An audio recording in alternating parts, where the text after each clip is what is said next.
Primeira curiosidade: o Game Boy vendeu mais de 118 milhões de unidades. Lançado em 1989, o Game Boy foi um dos consoles portáteis mais revolucionários da Nintendo. Ele tinha gráficos simples e tela monocromática, mas conquistou milhões de jogadores graças a jogos icônicos como Tetris e Pokémon. Ao longo de sua vida, incluindo as versões Game Boy Color, o portátil ultrapassou a impressionante marca de 118 milhões de unidades vendidas. Foi o responsável por popularizar os videogames de bolso e abrir caminho para toda a linha portátil da Nintendo. Segunda curiosidade: o PlayStation 2 é o console mais vendido da história. O PlayStation 2, lançado em 2000, não só trouxe gráficos mais avançados e uma biblioteca de jogos gigantesca, como também popularizou o uso de DVDs como mídia. Com mais de 155 milhões de unidades vendidas em todo o mundo, o PS2 é até hoje o console mais vendido da história. Ele recebeu títulos lendários como God of War, Shadow of the Colossus e GTA San Andreas, consolidando sua posição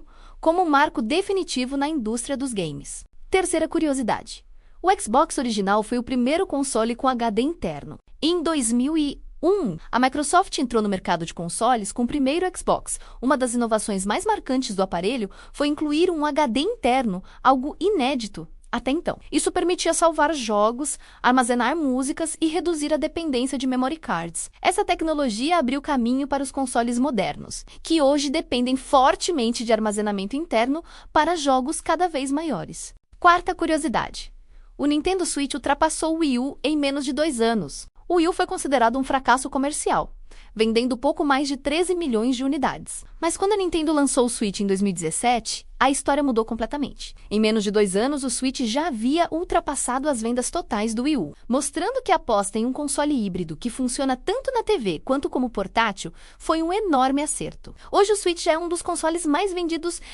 da história. Quinta curiosidade: a Atari vem de um termo do jogo de tabuleiro Go. O nome da clássica empresa Atari tem uma origem curiosa. Ele vem do jogo de tabuleiro japonês Go, onde a palavra Atari é usada para indicar uma jogada em que uma peça ou grupo de peças está prestes a ser capturado, semelhante ao cheque no xadrez. Essa escolha de nome refletia bem o espírito competitivo e estratégico dos videogames, marcando a identidade de uma das pioneiras da indústria. Curtiu essas curiosidades gamers? Então já deixa o like, se inscreve no canal, ativa o sininho e compartilha com os amigos.